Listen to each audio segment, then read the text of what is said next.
Does South Carolina expect to be a playoff team? That's different than think they could possibly maybe be a playoff team. Chris Marler, Locked On Gamecocks, joining me here. Let's start there, Chris, with all the momentum South Carolina had at the end of the year. LaNorris Sellers coming back, which is a rarity in the SEC in 2025, by the way, to have a returning starting quarterback from the prior year. How well he played. The guys that are returning, does South Carolina expect to be a playoff team? So I think they expect to contend for a spot in it, right? Like I tell you what, I think that they expect to. My dog is jumping up and saying hello. Dogs are so welcome on this program. You Yeah, have no idea. Pepper, you want to say hello to Spencer? So I think they expect to be in contention for it more so than they were this year because I felt like just the way you didn't see them move up at all. It was kind of just like a log jam of teams ahead of them from the committee standpoint. Even when they beat Clemson and go on this run where they have 6 straight wins, they didn't really make any significant jumps in the rankings. So it kind of felt like they had kind of accepted their fate early on. I think that they expect to be in that contention. And I tell you what, I would be shocked that if any publication, Phil Steele, Athlon, Lindy's, whatever else, I would be shocked if South Carolina is below 15 in any of them. I think they're going to be a top 15 team going into the season in all the preseason magazines. The concern that I don't know if South Carolina fans have really leaned into yet because there's so much momentum, especially with like key pieces at quarterback and then Dylan Stewart obviously off the edge and all that kind of stuff.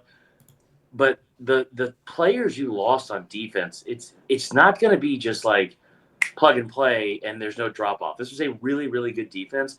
And that's my biggest concern is like the positions they have to replace are not necessarily the easiest positions on the team where you need to replace. I look at South Carolina and the guys that you've lost that you alluded to, Mm-hmm.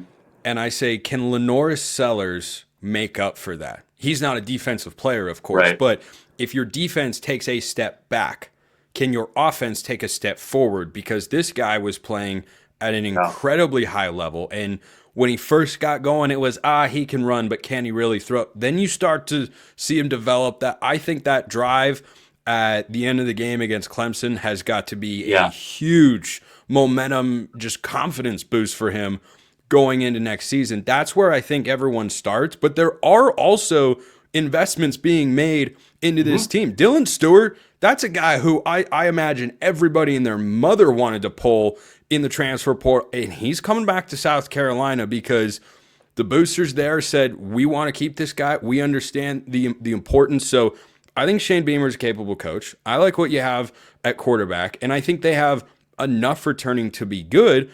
It may come down to the schedule component and whether or not they can navigate that in a way that you avoid the bad loss, avoid Right. the game that just stands out as a black spot on the resume. But to your point, Chris, they are tied for 14th with Miami in the national championship odds, according to our friends at FanDuel. Mm-hmm. So I think the part with the Norris, I'll get to that in like a second. I think the part you brought up that is most impressive what I've seen from a shift in culture and this program in terms of being taken seriously. Because I think a lot of teams outside of the SEC, a lot of fans that are of just college football really like South Carolina. And I think that's kind of because they're not like an arrogant fan base. They're not like they haven't won a ton, so they're fun to pull for.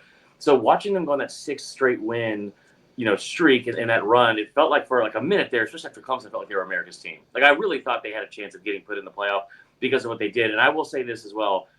If you switch the logo, even though Bama doesn't have a logo on their helmet, but if you switch the helmet out and you tell me Alabama has a quarterback that goes 19 touchdowns, 4 interceptions in the last 6 games, they beat 4 ranked opponents in their last 6 games, the way they did it, there's no chance that they're leaving that Alabama team out, but that team was South Carolina. So, of course, they got left out. I mean, Bama had a win over Georgia, though, and got left out of the playoff. And as they should have. I'm just saying, I think it's all hypothetical, and it's probably a waste of time to even to bring up, so I shouldn't have done it. But I do think that Bama, given that resume, that Bama gets the benefit out every time just because it's Bama. Anyway, I think the thing with LaNorris that's so interesting and with Stewart is you look at football as a whole, right? Like those are the 2 most important positions besides maybe left tackle on the field. Quarterback, defensive end, left tackle, receiver. What South Carolina did at the start of like during the season, and I talked to people behind the scenes, the Stewart thing they started working on that deal in the beginning of November, a month before the portal opened. They started working on this deal with Sellers during the first bye week, which is the end of September, before he even really turned it on. Like I jokingly told some guys on the staff, I was like, probably should have signed him in September because I'm sure that number went way up as it went on. But having the foresight to make sure you're not going to just cross your fingers that they don't enter the portal. Great job by them. The thing that makes it so interesting is he should be able to make up for some deficiencies and a step back on defense. What makes him so great is what he can do with his legs and improvise. And you also don't want him to have to do that. This is an offensive line that's given up 82 sacks combined in the last 2 years. I know you're an Oregon guy. That's almost unfathomable. That's like the last probably 5 or 6 years combined for you guys. That is more than the last 3 years that Oregon has allowed, yeah. Right. So giving up 41 sacks in each of the last 2 years, he's great when he has to improvise. You saw it in the Clemson game. You saw it against Mizzou. You saw it multiple times. But you also lose 93.5% of the snaps in your interior offensive line from guard to guard. Can they replace that up front? And will they need to? Because if he's so good on, if he's so good with his legs and being able to improvise, maybe it's not as big of a issue or concern. But you'd rather just have him be able to drop back, scan a field, have 3.5, 4 seconds to throw, and then find a receiver and see that receiving core grow up as well. I look at South Carolina's schedule, and it feels like a sandwich to me, Chris. At the start, you kind of have a nice light layer of bread. Then you get some New York Cat's Deli level pastrami in the middle, and I mean a heaping amount, because you're talking at Missouri, host Kentucky, at LSU, host Oklahoma, host Bama, at Ole Miss, at Texas A&M, and then Coastal Carolina and Clemson at home. So I don't see a 6 straight wins in there. Obviously, 10 wins gets you into the college football playoff. Do you think South Carolina can take that next step forward with this team? So I do, and I think part of it's because of what we just talked about with Sellers. I think they've recruited well. You got back-to-back top 20 classes, or top 25 classes. You got a top 15 class in the portal. And here's the thing, too. Beamer hasn't really missed in the portal. And I'm not even talking about just guys like Kennard and other players like that, but Demetrius Knight Jr. was a fantastic linebacker for them last year. Like Josh Simon was great at tight end. He is not really – Rocket Sanders, obviously, he hasn't really missed in the portal, so I trust their development on that standpoint. The only thing I'll say about this, the schedule is difficult, but the schedule is the schedule with South Carolina because they've constantly played a top 10, top 15 schedule in the SEC, it seems like, every year for the last decade, especially when it was in the SC East, right? So I don't disagree with you. I think it's a daunting schedule to look at. Bama's their homecoming game, which I love the shade they're inadvertently throwing their way. But none of us thought they were going to rip off 6 straight wins this year. When they were 3-3 leaving Tuscaloosa, none of us thought they were going to go 6-0 to close out the year, and they did. So, I think the one bright spot out of all that, besides the optimism, is Shane Beamer in his first 3 years on the road was 2-10 in the SEC. You look at what he's done in road games this year, handled his business at Kentucky by 25 points. They barely lose to Alabama. There's Vanderbilt's a 21-point win, which let me tell you, as an SEC guy, hey, solid win. Solid win. It's been a while since we've been able to say it, but if you beat Vandy, you have a transitive property to beating the SEC champion Georgia Bulldogs, like that. Exactly.